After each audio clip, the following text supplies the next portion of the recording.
Tell me about the history of the Jewish community in the City of London. So the Jews lived here in medieval times, actually, but then there was an expulsion that happened in 1290. And then, as I mentioned, beginning in the 1600s, Jews began to resettle over here. And what was remarkable, it was one of the places where Jews had the greatest rights out of any place else in the world at that time. There were still some limits. They couldn't hold public office at the very beginning. It wasn't until the middle of the 19th century that the first Jew sat in parliament.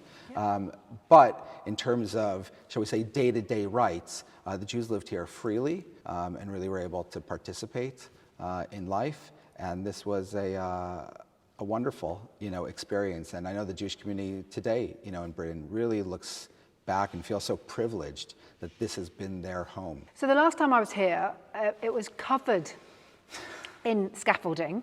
There's still building work going on outside. So tell me, what have you been doing? What's the refurbishment been? Yeah, so it coincided with COVID, where we were fortunate enough to receive a match funding grant from the National Lottery Heritage Fund to do a restoration of the synagogue and also to build a visitor center.